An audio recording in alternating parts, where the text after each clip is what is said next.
Just a quick review of what we have learned in lessons 3 to 8.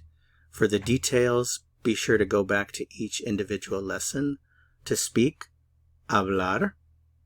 I speak, yo hablo. You speak, tú hablas, or in some places, vos hablas. You speak, usted habla.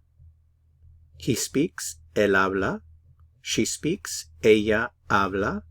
We speak, nosotros, nosotras hablamos. You speak, vosotros, vosotras habláis. You speak, ustedes hablan. They speak, ellos hablan, ellas hablan. Okay, so let's summarize all this information. So here it is summarized in this chart. Pay attention to the endings here. So based on the endings, I can condense this chart to this. Okay, so if we're just focusing on the endings, then I can get rid of what's common to all of these forms here. Notice the HABL is common to all of them. This is what we call the root of the verb. So if I get rid of the root, then I have this. I just have the endings. So why is this important? Why should you know these endings? Well, this is something that you have to memorize. All native speakers memorize it at one point or another. Once you know this information, then you can apply it to any verb, and you can put the verb in its different forms, which we just simply call conjugation. If you're a student in my class, this is something that you'll absolutely have to learn so that you can conjugate AR verbs in the present tense. What's so important about conjugating verbs? Well, once you can conjugate verbs, then you can begin to express your ideas in the language without having memorized canned phrases. This will help you to begin thinking on your feet. Okay, so let's move on to what I hope you'll find the exciting part of this lesson, your ability to speak and communicate in Spanish. So once you've memorized these endings associated with these subjects here, then you can do this. You can look at a list of AR verbs in Spanish. Here's a very short list of 5 verbs. And you can apply that knowledge to each of these verbs, and you can use these verbs to communicate in Spanish. For example, the verb caminar. Caminar means to walk. Well, what can you do with that now? Well, you can put it in its different forms.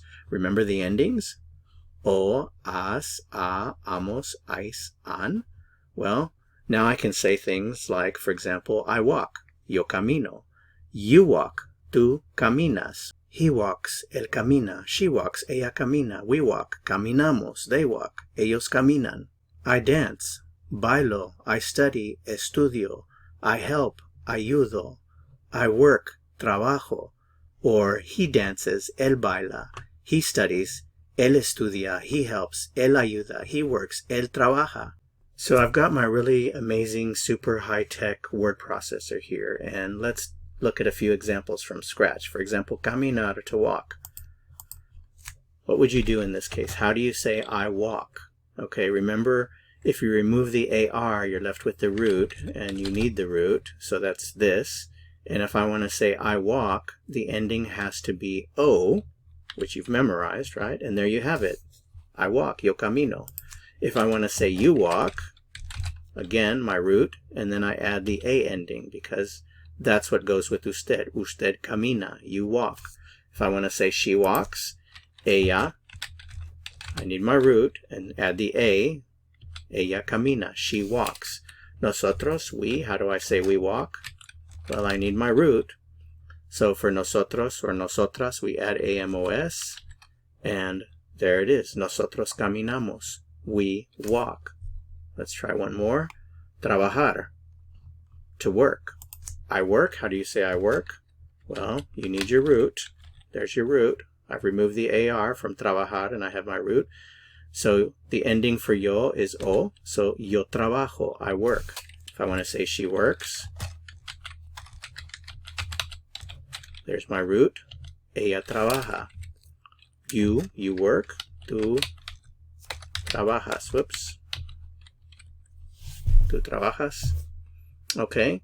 If I want to ask a question, for questions, we do the form of the verb first, and then the subject pronoun. So if I wanted to ask if my friend do you work, then I would say trabajas tú.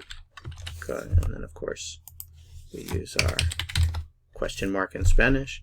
Trabajas tú, do you work? Okay, well, that's it for this review. Your potential has been unleashed. Learn more infinitives and go out and start speaking Spanish.